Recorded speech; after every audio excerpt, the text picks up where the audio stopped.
बिस्मिल्लाहिर्रहमानिर्रहीम। स्टूडेंट्स, आज के इस रिकॉर्डेड लेक्चर्स में हम लोग जिस टॉपिक को डिस्कस करेंगे वो है कंजर्वेटिव फील्ड।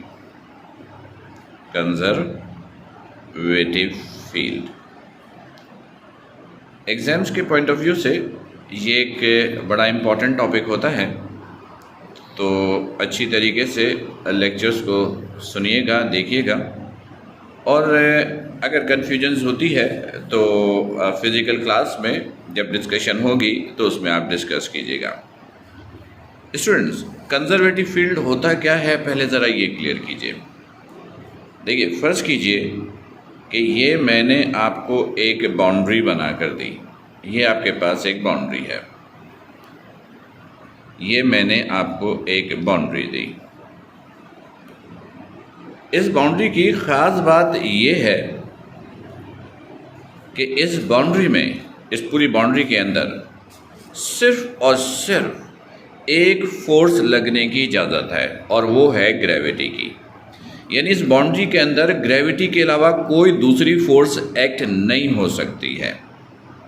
तो गौर से सुनिएगा, ऐसी बाउंड्री, ऐसी फील्ड जिसमें सिर्फ और सिर्फ फोर्स ऑफ ग्रेविटी एक्ट करे, ऐसे फील्ड को कहते हैं कंजर्वेटिव फील्ड। ऐसी फील्ड को क्या कहेंगे? Conservative field.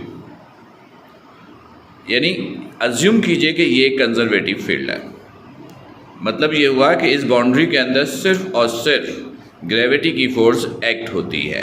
क्लियर? अच्छा, इस टॉपिक में आपने करना क्या है, अब ज़रा ये क्लियर करेंगे। देखिए, फ़र्ज़ कीजिए ये एक पॉइंट है, पॉइंट ए है, और यहाँ पर एक बॉडी मौजूद है।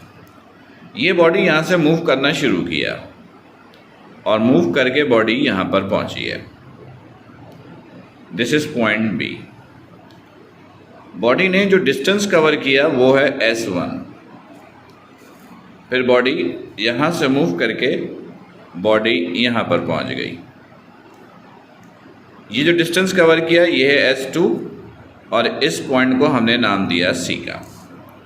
और फिर बॉडी C से मूव करता हुआ इनिशियल पॉइंट A पर वापस पहुंच गया। डिस्टेंस कवर किया S3।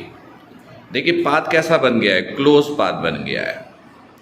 गौर से सुनिएगा, कंजर्वेटिव फील्ड में जब कोई बॉडी क्लोज पाथ में वर्क करता है तो टोटल वर्क 0 के बराबर होता है, और यही आपको प्रूफ करना है। फिर सुनिएगा, जब कोई बॉडी कंजर्वेटिव फील्ड में क्लोज पाथ में मूव करे तो टोटल वर्क किसके बराबर होता है? 0 के, और यही आपको प्रूफ करना है। यानी आपको ये प्रूफ करना है। देखिएगा, मैंने लिखा we have to prove that, we have to prove that.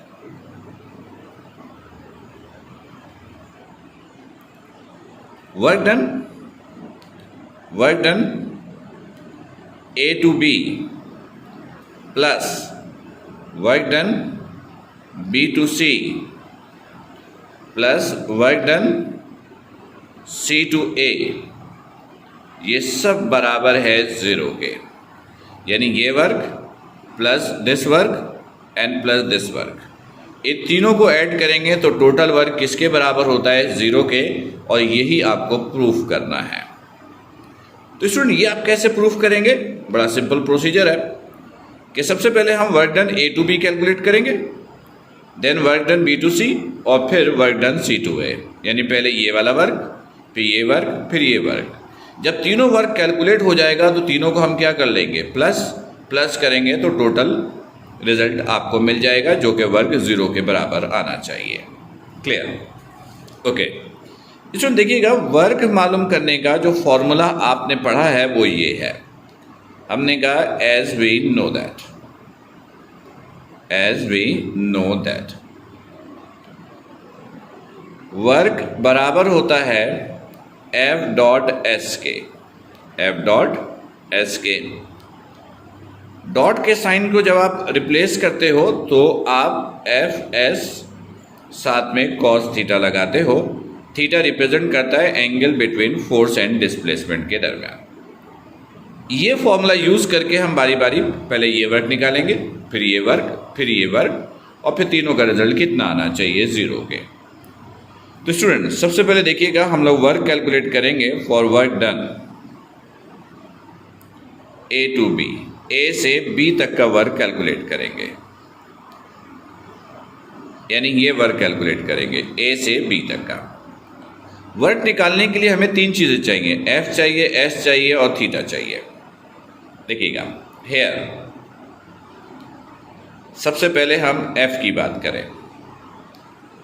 Body move कर रहा है A से B तक, और बॉडी कहाँ मौजूद है, कंजर्वेटिव फील्ड में। कंजर्वेटिव फील्ड में बॉडी पे कौन सी फोर्स लगती है, ग्रेविटी की, और ग्रेविटी की फोर्स कितनी होती है, बॉडी के वेट के बराबर। ग्रेविटी की फोर्स बॉडी पर उतना ही लगता है जितना बॉडी का वेट होता है। तो याद रखिएगा, कंजर्वेटिव फील्ड में बॉडी पे लगने वाली फोर्स किसके बराबर होता है, वेट के, W के। ये कंप्लीटली कंजर्वेटिव फील्ड है। कंजर्वेटिव फील्ड में सिर्फ ग्रेविटी की फोर्स लगती है। तो मतलब जब बॉडी A से B तक मूव करे तब भी फोर्स वेट के बराबर, B से C मूव करे तब भी फोर्स वेट के बराबर, C से A मूव करे तब भी फोर्स वेट के बराबर। चले F आ गया W के। A से B के लिए डिस्टेंस कितना कवर किया, S1, तो ये डिस्टेंस हो गया S1। Clear. Angle, angle between F and S, और से देखिएगा, बॉडी ने मूव करना यहां से शुरू किया, फोर्स किसके बराबर है, वेट के, और वेट की डायरेक्शन किधर होती है, डाउनवर्ड। तो ये फोर्स की डायरेक्शन आपने ड्रॉ की, ये फोर्स की डायरेक्शन है, F is equal to W। और S1 की डायरेक्शन क्या है, ये है। तो फोर्स और S1 के दरमियान एंगल कौन सा बन गया, ये एंगल। ये एंगल तो आपको मालूम है नहीं कितना है, आप अज्यूम कर लीजिए कि ये एंगल अल्फा के बराबर है। ये एंगल किसके बराबर है, अल्फा के। तो थीटा जो है वो अल्फा के बराबर हो गया। क्लियर। अब आप इस फॉर्मूले में पुट कर दीजिए। आपने कहा ना, work done A to B,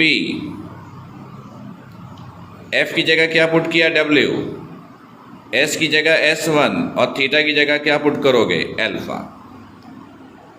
W की जगह क्या लिखोगे, mg, S1 as it is, this is cos alpha. ये फिलहाल work done A to B के बराबर है। स्टूडेंट अब हम लोग यहाँ पर कॉस अल्फा की वैल्यू पुट करेंगे।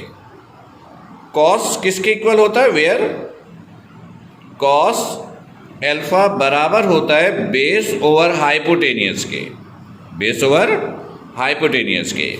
वापस फिगर में आइए, देखिएगा ये ट्राइंगल है, ये ट्राइंगल है, ये एंगल है।